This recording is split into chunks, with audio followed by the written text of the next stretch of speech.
y no se acercaba a la mesa hasta que el amo terminara. Entonces, cuando el amo terminaba, tomaba la servilleta, se limpiaba las barbas, las puntas de las manos y las manos, y si la servilleta la ponía así desordenadamente, el siervo daba a entender, o le daba a entender al siervo, que podía venir a recoger la mesa, que ya no iba a regresar. Pero si el amo, después de limpiarse, doblaba bien la servilleta y la dejaba, le estaba diciendo al siervo que iba a regresar. ¿Capiche? ¿Lo entendieron?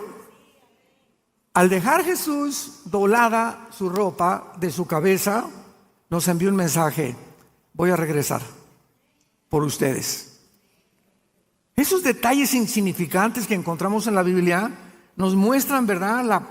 Yo le venía platicando ahorita en la mañana al pastor Saúl, que tan amablemente me va a recoger a donde estoy hospedado. Le decía: Saúl, es increíble que podamos estudiar el Corán de los musulmanes, el Tripitaka de los budas, el Veda de los persas, los libros sagrados que tú me quieras encontrar, y en ningún libro sagrado encontramos tantas maravillas, tanta sabiduría, tanta racionalidad, tanto sentido común como en este maravilloso libro que es la Biblia. Bienaventurados los varones o las mujeres que día y noche, no solamente al mediodía, día y noche meditan, leen, estudian, porque serán como árboles plantados junto a corrientes de agua, que van a dar su fruto a su tiempo y su hoja nunca caerá. Dichosos los que día y noche leen, memorizan, estudian la palabra de Dios. Muy bien, vamos a la lectura, Hebreos 1, del 1 al 3, que dice lo siguiente: Dios, habiendo hablado muchas veces y de muchas maneras en otro tiempo a los padres por los profetas, en estos postreros días nos ha hablado por el Hijo, a quien constituyó heredero de todo, y por quien asimismo hizo el universo, el cual, siendo el resplandor de su gloria y la imagen misma de su sustancia, y quien sustenta todas las cosas con la palabra de su poder, habiendo efectuado la purificación de nuestros pecados por medio de sí mismo, se sentó a la diestra de la majestad en las alturas. El ser humano ha nacido, desde que el pecado entró al mundo, con un vacío interior en su alma y con una pasión, un deseo de adorar a algo o a alguien. Nunca, jamás en la historia, ninguna tribu, ninguna civilización, ninguna nación, nunca en la historia ha habido algún grupo de personas que no adoren a algo o a alguien. Han adorado la luna, las estrellas, hacen ídolos, levantamos las flores, se adoran a las plantas.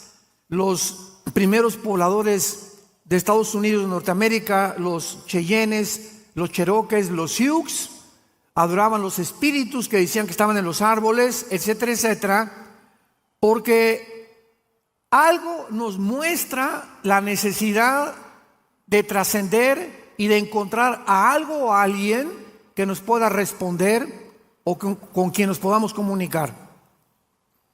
Este sentimiento no lo tienen los changos. Nunca ha visto un grupo de conejos: alabaré, alabaré, ¿verdad?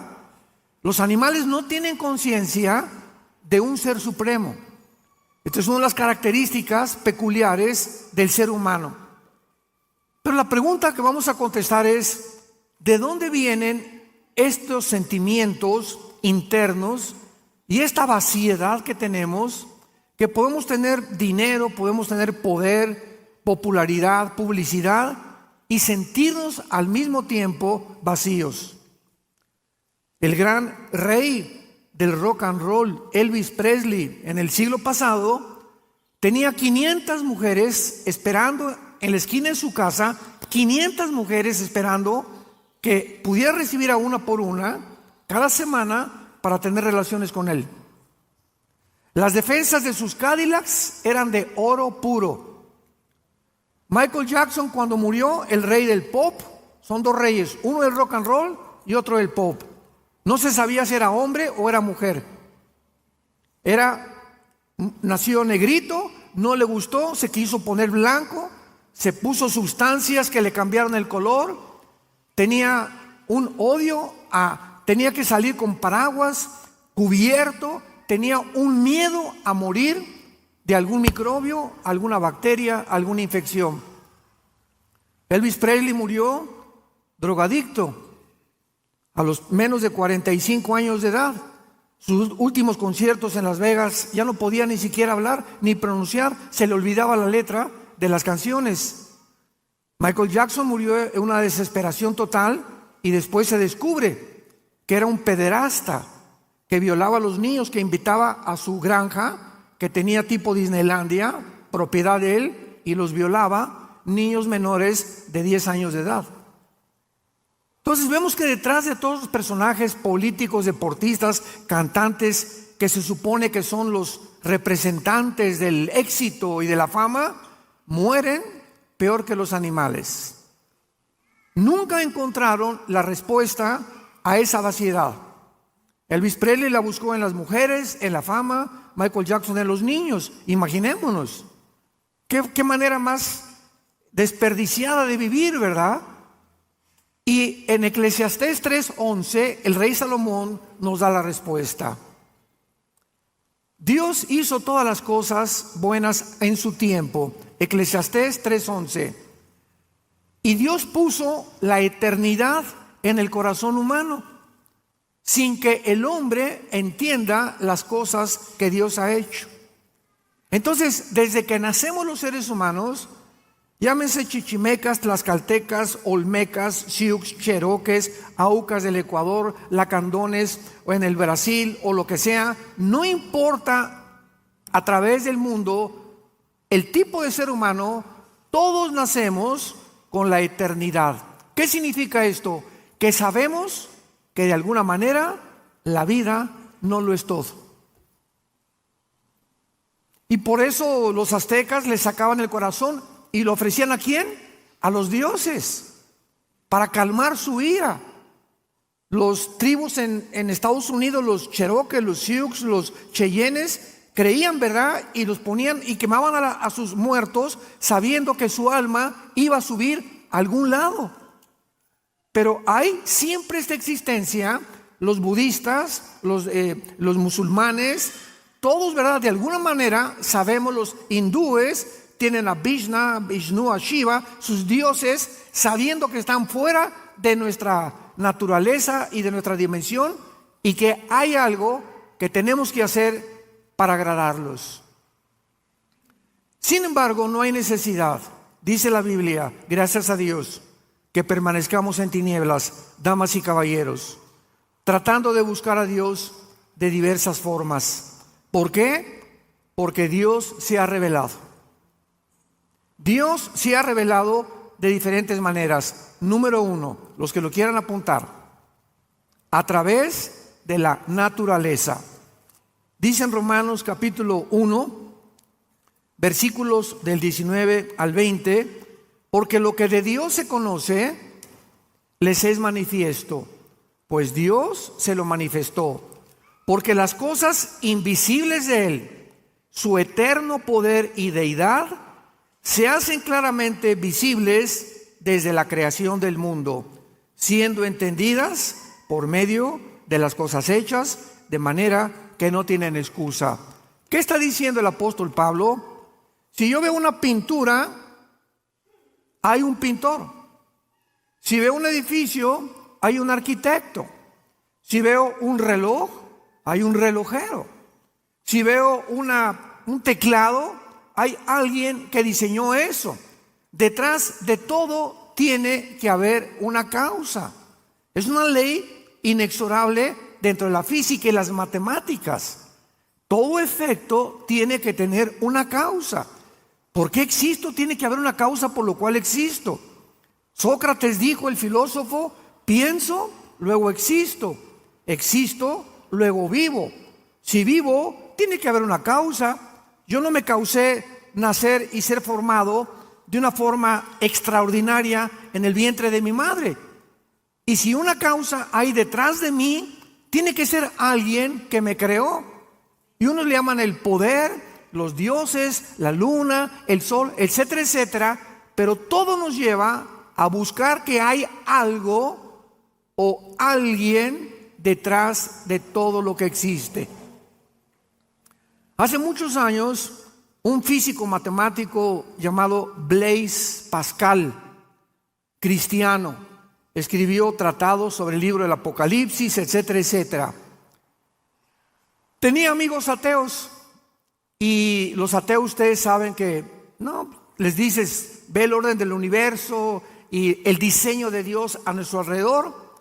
Y Blaise Pascal en su casa hizo un taller y reprodujo un universo, colgó el sol, colgó la luna, así con hilos, estrellas, etcétera, etcétera, pero muy acomodado todo. Y entonces el ateo entró a la casa de Blaise Pascal y le preguntó, oye, qué lindo esto está, ¿quién lo hizo? Y le contestó Blaise Pascal, no sé, apareció en la mañana todo así. Y el ateo le dice, ¿me estás viendo la cara de tonto? Esto lo tiene que haber hecho algo. Le digo, pues es que tú eres el tonto, le dijo Blaise Pascal, porque cuando vemos el sol y la luna y el orden y el diseño perfecto, que la Tierra gira en 24 horas sobre su eje con una inclinación de 23 grados y medio y que al mismo tiempo se traslada alrededor del sol en 365 días, no puede ser que haya las 4 estaciones, la distancia entre nosotros y el sol para que haya vida, la mezcla del oxígeno perfecto que existe ahorita en la atmósfera, ya arriba ya no hay el oxígeno que tenemos aquí. ¿Tú crees que todo fue solo? ¿Apareció de repente? Que de repente apareció un chango con órganos reproductores masculinos y después una changa con reproductores femeninos y se juntan los dos y aparece un changuito. O sea, somos 2 accidentes en medio de un accidente. Vemos nosotros que profesando ser sabios se hacen necios. Por eso el ateísmo es insostenible filosóficamente, ni físicamente, ni biológicamente, menos matemáticamente. Ya el ateísmo ha comenzado a dejar de existir desde que se descubrió el ADN en 1954, en el siglo pasado. Entonces la naturaleza nos habla y por eso el hombre busca a Dios.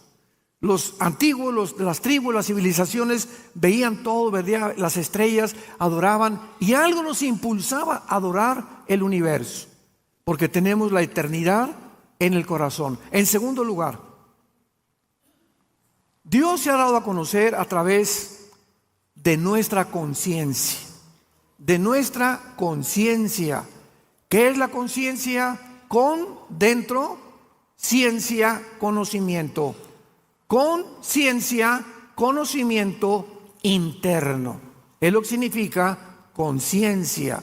Entonces tenemos un conocimiento innato, adherido a nuestra alma, que nos premia o nos juzga de acuerdo a nuestras acciones.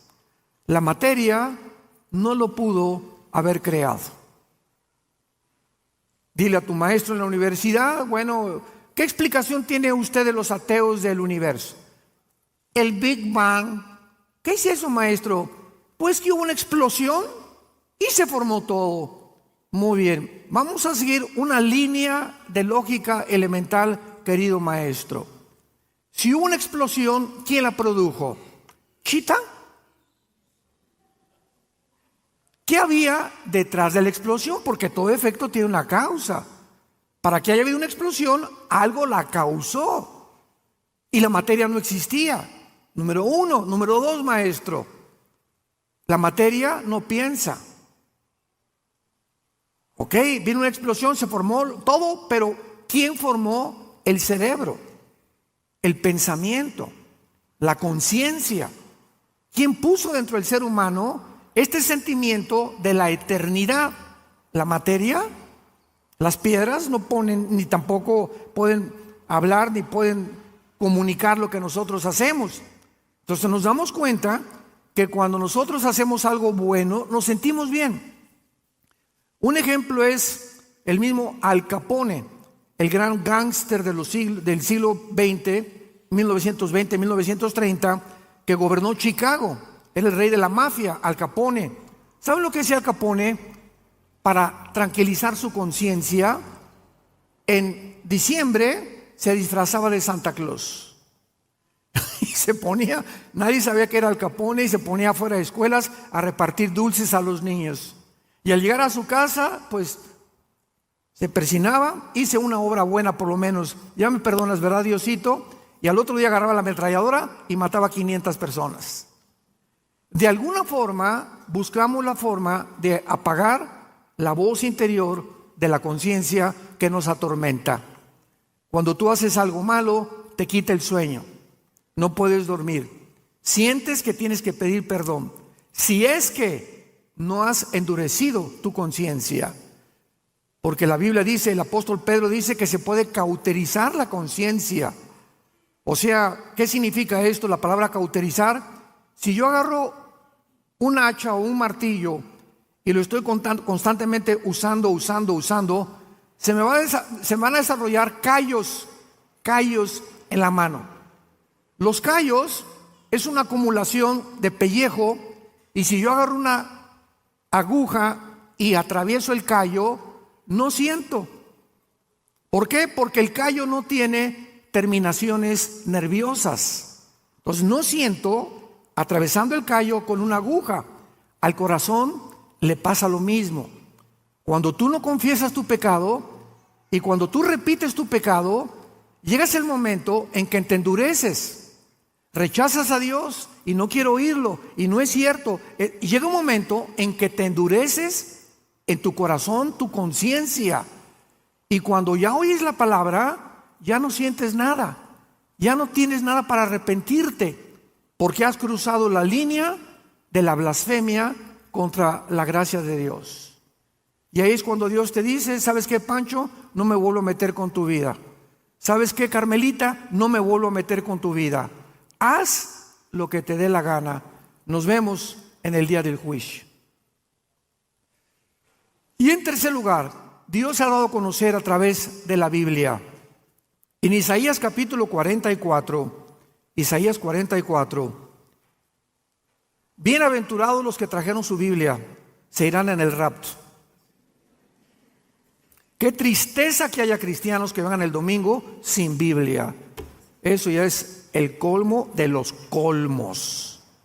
Es como ir a jugar fútbol sin la pelota. Imaginémonos nada más, ¿no? Isaías 44, del 6 al 8, dice así: así dice Jehová, Rey de Israel y su Redentor, Jehová de los ejércitos: yo soy el primero y yo soy el postrero, y fuera de mí no hay Dios. Nos detenemos ahí. Yo soy el alfa y yo soy la omega. El Av o el Taf en el hebreo. Muy bien. Si Dios dice yo soy el primero, significa lo siguiente. Estamos meditando en la palabra de Dios. ¿Qué significa que diga Dios yo soy el primero? Que Él es el único que nos puede decir cómo comenzó el universo. Ningún método científico ni investigación humana, intelectual, nos puede llevar a decidir, a descubrir cómo se formó el universo. Entonces, como el ser humano no puede saber nunca cómo se comenzó el universo, porque para saberlo teníamos que haber estado ahí, ¿correcto? Tú no puedes saber algo si no estuviste ahí. Entonces, como no estuvimos en el principio, inventamos. Pues se hizo el Big Bang, venimos del chango, etcétera, etcétera, porque no tenemos información en nuestra mente limitada. Y cuando Dios dice yo soy el primero, abrimos el Génesis y comienza la Biblia. En el principio, Dios creó los cielos y la tierra. Y cuando dice la Biblia en el principio, significa que hubo un principio. y que no hay eternidad en la creación de Dios? Algo comenzó y algo va a terminar.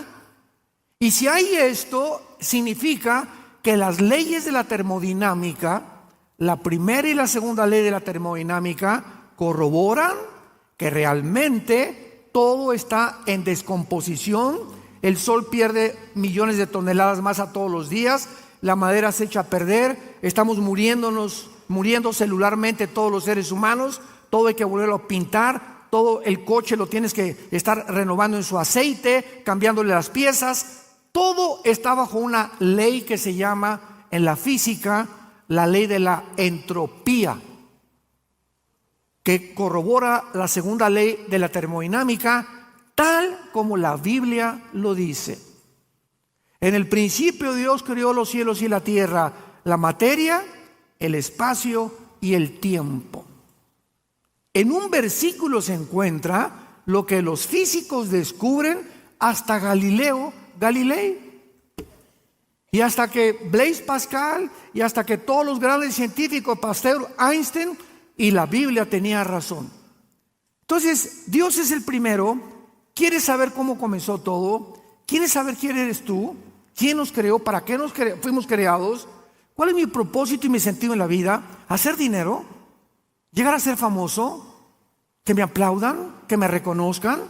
¿Ese es tu propósito en la vida? ¿Tener 500 mujeres? Si tú buscas todas estas cosas, vas a acabar en las tinieblas.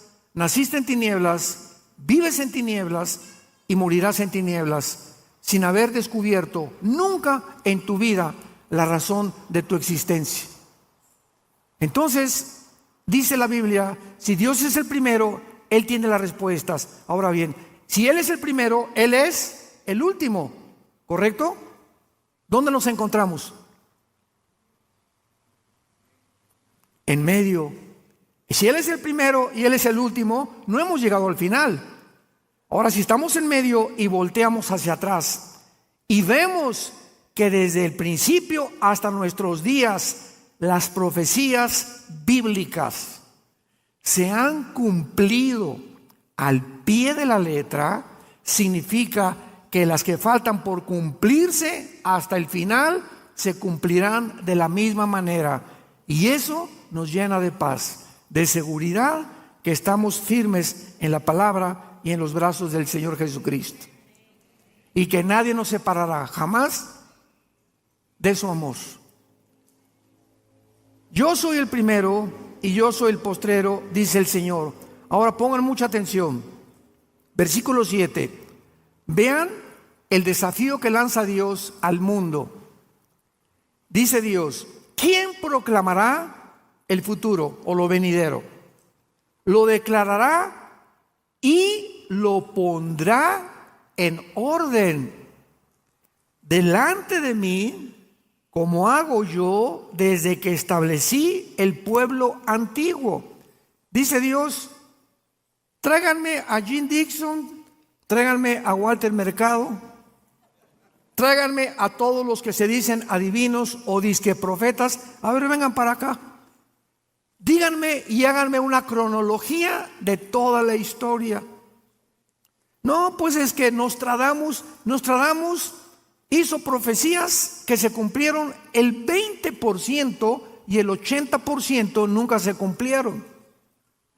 Y hay una ley en la Biblia que dice que si un profeta se atreve a hablar y anunciar algo futuro y no se cumple el 100%, no el 99,9%, si no se cumple el 100%, es un falso profeta.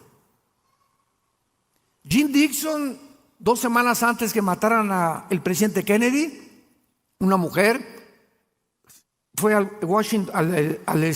New York Times en Nueva York y les dijo: veo sangre en Dallas, Texas, 1961-62, cuando mataron al presidente John Kennedy en Dallas, Texas. Veo sangre y fue así, mataron a Kennedy, tal como ella lo dijo. Pues se hizo famosa y todo el mundo la quería consultar. De ahí en adelante, ella se va a Nueva Jersey y luego se fue a otro estado en Nueva York para que pudiera dar conferencias de qué iba a pasar en el mundo nunca jamás volvió a dar ninguna otra profecía. Todas se equivocó. ¿Qué significa esto? Que el diablo muchas veces toma personas para poderles hacer creer a la gente que son profetas. Pero la única profecía se encuentra aquí. La Biblia es un libro sellado y acaba diciendo en Apocalipsis: si alguien le agrega algo o le quita algo a este libro, las maldiciones de la ley caerán sobre él. Una vez me encontré una persona que me dijo: oye, tengo una profecía. Y le dije: escríbele en un papel y ponle 2 de Pancho 3:1 y pégasela a la Biblia. Porque si hay algo más que Dios nos quiera decir, entonces la Biblia está incompleta. La Biblia es una revelación completa o no completa. Porque si algo le falta, entonces no es la palabra de Dios. Quedó incompleta la revelación de Dios. Y la Biblia es algo que ya está totalmente, y a Dios lo que Él quiso revelarnos se encuentra en la Biblia. A la ley y al testimonio, dijeron los profetas hebreos. Esto es muy importante para que podamos comprender que en la Biblia encontramos el orden de la historia. Maestros de la escuela que nos acompañan, hace 2600 años, el libro de Daniel, hace 2600 años, 600 años antes de Cristo, Daniel escribe todos los imperios que iban a haber desde hace 2600 años hasta la venida de Jesucristo. Y comienza Daniel diciendo: se va a levantar Babilonia, porque él vivió en Babilonia, que es la nación de Irak actualmente. De acuerdo a la historia, dice Daniel, se va a levantar otro imperio, los medos persas, que es actualmente Irán. Y así la historia lo comprobó. Y ya Daniel se murió. Y dijo: y después vendrá otro imperio, que fue Grecia. Alejandro el Magno derrotó a los medos y a los persas en el año 300 antes de Cristo. Muere Alejandro el Magno y se reparte su imperio en sus 4 generales, en Siria, en Egipto, en Turquía y en Macedonia. Y de ahí en adelante, ¿quién siguió a los griegos? El Imperio Romano, que está representado por las 2 piernas de la estatua de la visión de Daniel capítulo 2. Y después del Imperio Romano, ¿quién va a seguir? Viene el 7º imperio, ¿verdad? Porque el primero fue Asiria, Egipto, Babilonia, Medo-Persia, Griega y Roma, de acuerdo a Apocalipsis 17. El 7º imperio será posiblemente el Imperio Otomano, y en el último imperio será Jesucristo. ¿Quién le dijo a Daniel el orden de los imperios que la historia comprueba que se iban a cumplir? ¿Quién le dijo a Isaías que Cristo iba a nacer de una virgen? Por el amor de Dios, eso rompe la lógica. Cuando escribió Isaías, al haber tenido miedo. Oye, si yo publico esto, van a decir que estoy loco. ¿Cómo una virgen va a ser mamá? Si es mamá, pues ya no es virgen. Pero así le puso: nacerá de una virgen, que es la palabra alma en el hebreo, que significa una doncella entre 14 y 16 años que no ha tenido relaciones sexuales, que era María, que no es María, su nombre es Miriam en el griego. ¿Quién le dijo a Zacarías que iba a entrar Cristo en un burrito el domingo de Ramos cabalgando? ¿Quién le inspiró a David 1000 años antes el Salmo 22? Dios mío, ¿por qué me has desamparado? Sobre mi ropa echaron suertes. He sido derramado como cera, mi corazón fue como cera. Veo a los soldados. Describe la crucifixión de Cristo 1000 años antes. ¿Quién pondrá en orden la historia como lo hago yo? ¿Quién pudo describir 33 profecías se cumplieron cuando Cristo colgaba en la cruz? Nada más en el momento que Él colgaba, 33 profecías se cumplieron. Vemos pues que tenemos la Biblia como la revelación de la palabra de Dios. Regresamos rápidamente a Hebreos y veamos lo que la Biblia nos tiene que revelar acerca del Hijo de Dios. Dios, habiendo hablado muchas veces y de muchas maneras, en otro tiempo, a los padres por los profetas. En el Antiguo Testamento, Dios habló a través de sueños, visiones, y muchas veces, como Abraham, oyó la voz audible de Dios. Moisés, en Éxodo 3, cuando está con el arbusto, se aparece el ángel de Jehová y le habla a Moisés, y Moisés oye audiblemente la voz de Dios. Muy bien, todo esto perteneció al Antiguo Testamento. Mas ahora, en estos postreros días, en estos últimos días, que es de la cruz a nuestros días, Dios nos ha hablado por el Hijo. Dice la Biblia, para todos ustedes que también tal vez no sean cristianos, que a Dios no se le puede conocer a través de la meditación del budismo zen, metiéndote 2 churros de marihuana, en un viaje de LSD, ácido lisérgico, o tomando hongos de doña Sabina, que ella murió aquí en Oaxaca, muy famosa, que se ponían hasta como querían, ¿verdad? Con los hongos, buscando alguna experiencia hiperdimensional, siempre buscando nosotros experiencias que trasciendan, que nos revelen cosas misteriosas de la mente, etcétera, etcétera. Y muchos, yo me acuerdo que mi hermano, que fue el que me dio a Cristo, estuvo con doña María Sabina 2 semanas. Le dije, con razón. No, gracias a Dios que se salvó, ¿verdad? Y está en sus 5 sentidos, es director del Instituto Teológico, no se vayan a asustar. Y me dijo claramente, ¿verdad? Cuando me puse y que estaba buscando a Dios, siempre me decía, con los amigos que fui, buscábamos a Dios y queríamos una experiencia así, para poder entender quién era Dios a través de métodos satánicos que el diablo quiere inducirnos para conocer a Dios. A Dios no lo puedes conocer a través de Buda, a Dios no lo puedes conocer a través de ninguna religión. Si algún ser humano quiere conocer a Dios, escucha esto con mucho cuidado.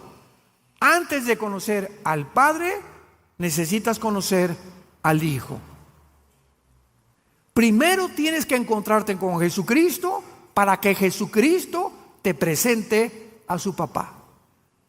Veamos esta verdad en Mateo capítulo 11, versículo 27. Qué importante es esta revelación. Dice así, Mateo 11,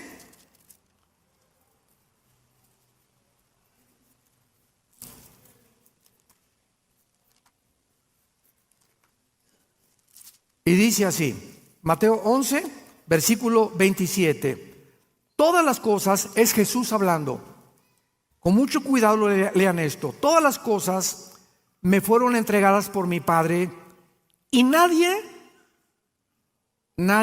conoce al Hijo sino el Padre, ni el Padre conoce a alguno sino al Hijo, y aquel a quien el Hijo lo quiera revelar.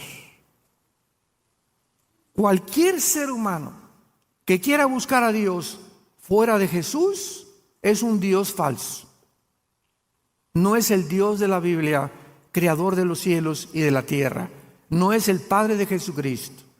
Primero, crees lo que Él hizo en la cruz, lo invitas a tu vida, entra en la forma del Espíritu Santo, y ya Cristo entrando a tu vida, el Espíritu nos quita y nos comienza a desempeñar las telarañas que teníamos en el cerebro mentales por el pecado, y entonces ya puedo venir a la Biblia con la mente de Cristo. Dice 1 Corintios 2 que tenemos la mente de Cristo, y puedo comenzar a entender quién es Jesús. Mientras tanto, vienen doctorados en filosofía, ciencias políticas, científicos como Stephen Hawking, el gran astrónomo inglés que decía que no existía Dios, y no importa lo inteligente que pueda ser el ser humano, se estrellan, chocan contra los pensamientos de Dios. porque vienen con su mente limitada, finita, porque somos seres finitos, y los pensamientos de Dios sobrepasan nuestros pensamientos. Entonces dice la Biblia que hay un velo en los seres humanos, un velo que no les permite ver el mundo real. Y mientras ese velo no se ha quitado, no puedes ver ni conocer a Dios. Nadie conoce al Hijo, al Padre, sino el Hijo y a quien el Hijo lo quiera revelar. Qué importante es eso para poder nosotros predicar a Jesús. Por eso predicamos a Jesús, porque cuando la persona recibe a Jesús, lo hemos introducido a la presencia de Dios. Porque es Jesús el que nos lleva con su sangre y su muerte, nos abre el camino al lugar santísimo. En estos postreros días nos ha hablado por el Hijo, o sea, la última palabra de Dios es Jesucristo. Ya no hay otra manera de buscar a Dios más que a través de su Hijo. Y comienza la Biblia a describir a Jesucristo. El Hijo fue constituido heredero de todo. Heredero de todo. ¿Qué significa esto? Simplemente significa que Él es, como dice Isaías capítulo 9, versículo 6, porque un niño nos es nacido, hijo nos es dado, el principado sobre su hombro, se llamará su nombre admirable, consejero, Dios fuerte, Padre eterno, príncipe de paz. Lo dilatado de su imperio y la paz no tendrán límite. Sobre el trono de David y sobre su reino, disponiéndolo todo y confirmándolo en juicio y en justicia desde ahora y para siempre. El celo de Jehová de los ejércitos hará esto. Cristo no solamente es el heredero de todo lo que ha sido creado en el universo, absolutamente todo. Y al entrar a nosotros, nos hace a nosotros, no a los ángeles, coherederos, juntamente con Él. Dio su vida en la cruz para que juntamente con Él reinemos en el futuro. Más que los ángeles, nos ha elevado Dios a una posición mucho más elevada en Jesucristo que los mismos ángeles. Y continúa diciendo Hebreos, y por quien asimismo hizo el universo. Imaginémonos que no existe nada, nada. Ni querubines, ni ángeles, ni estrellas, ni galaxias, no existe nada. Está el Padre. Y en ese momento, el primer pensamiento del Padre, porque Dios es amor, fue una cruz. Antes de que Dios creara todas las cosas, en su mente estaba la cruz, su amor. Porque si las criaturas que Él iba a crear querían conocerlo a Él, tenían que conocer que Dios es amor.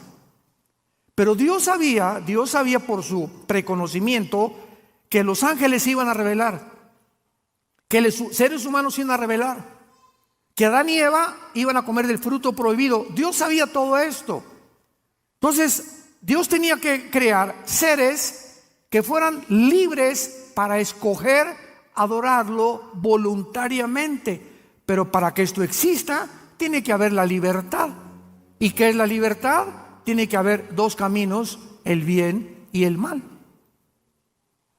Entonces Dios permite que el mal entre en el universo para que sus criaturas se enfrenten con lo opuesto a la bondad, al amor, a la paciencia, etcétera, etcétera, y conozcan el otro lado de la maldad, que es la maldad, el árbol del conocimiento del bien y del mal. Pero es como en la política. Si tú vas a un pueblito o a una nación donde vienen las elecciones y solamente hay un candidato, ¿se llama democracia? ¿Qué se necesita para que haya libertad? Otro candidato, libertad para votar, porque si nada más hay uno y uno va a ganar, pues es una charada, es un chiste la democracia, ¿no? ¿Por qué? Porque no hay libertad, ya está determinado quién va a ganar. Y así es exactamente con nosotros. Si nosotros vamos a orar a Dios libremente, tenemos nosotros que tener otro camino aparte del bien. Porque Dios nos pudo haber creado con una llave y puesto un chip que dijera: adórame, adórame, adórame, adórame, como robots. Él lo pudo haber hecho, pero sin embargo nos creó con la libertad de escoger para hacernos responsables de nuestras acciones y para que en esta vida que tienes tú escojas entre el bien y entre el mal. Jesucristo hizo, dice la Biblia, el universo.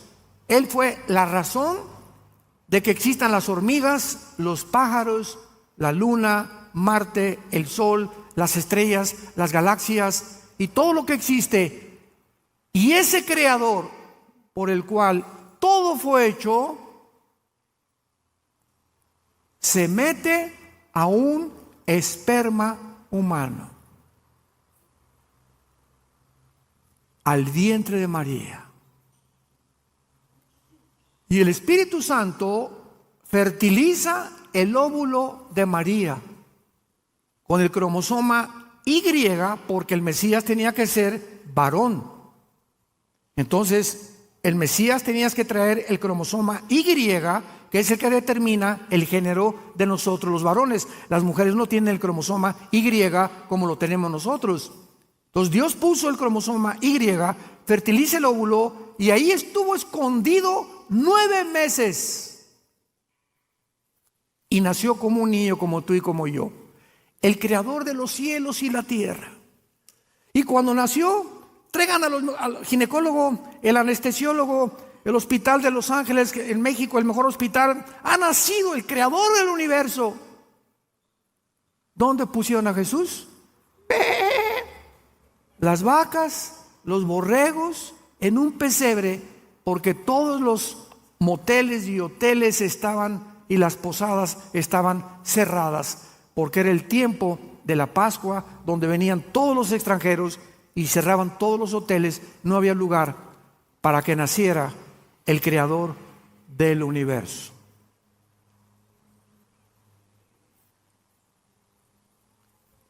Y antes de morir, se hinca a sus discípulos, agarra una toalla y les lava los pies a los 12 apóstoles. El creador del universo se hinca delante de nosotros. Pero le dijo: no, ¿cómo puedes tú hincarte? Si no aceptas, no tendrás parte conmigo, dijo Jesucristo. ¿Cuál es el mensaje de Jesucristo? Tú no puedes seguir a Jesús sin la humildad. Sin la humildad nadie puede seguir a Jesús y Él no te puede presentar a su Padre, porque Dios es un Dios humilde. Fue el más grande ejemplo que Dios nos dio. Él es un Dios humilde, que se hinca delante de nosotros, que nos viene a servir como Jesús lo estableció. No vengo a que me sirvan, vengo yo a servirlos a ustedes. Yo les sirvo la mesa, yo te doy de comer para que tú me sigas y tengas el ejemplo que soy manso y humilde de corazón. El creador del universo. Y dice Hebreos que Jesucristo es el resplandor de la gloria y la imagen misma de su sustancia. En la teología hay un problema, porque dice la Biblia que nadie ha visto a Dios. Y luego por otro lado dicen que Dios lo vio, o etcétera, etcétera. Eso se resuelve fácilmente con lo que acabamos de leer. Es el resplandor. Si yo tengo un espejo aquí y aquí está Pancho, y tú me preguntas: ¿ves a Pancho? Mi respuesta es sí, claro que lo veo, pero no veo la esencia, veo el reflejo de su cara, que es realmente Pancho. Entonces Dios, nadie puede verlo directamente porque nos morimos. Entonces mandó a su Hijo para que Él fuera el espejo, Él reflejara el carácter y la vida de Dios. Y Jesús lo dijo en Juan 10: el que me ha visto a mí, ha visto al Padre. Pues no que nadie ha visto al Padre, sí, pero Él reflejó con su vida, con sus acciones, con sus milagros, con su poder, con su amor, con su humildad, cómo es Dios. ¿Quieres saber cómo es Dios? Estudia los evangelios y conoce a Jesucristo. Él es el resplandor, el reflejo de Dios el Padre. Y finalmente dice el versículo 3 de Hebreos 1, y quien sustenta todas las cosas con la palabra de su poder. ¿Nunca te has preguntado, señores físicos que nos acompañan, matemáticos, científicos, astrónomos, nunca se han preguntado que hay una ley física que dice lo siguiente? Si yo tomo una canica y le hago así a la canica, ella va a salir disparada, pero se va a detener. Si tomo una flecha y la disparo, va a salir la flecha, va a ser una parábola y se va a detener. Si disparo un balazo, sale la bala y la bala tiene que caer. ¿Por qué?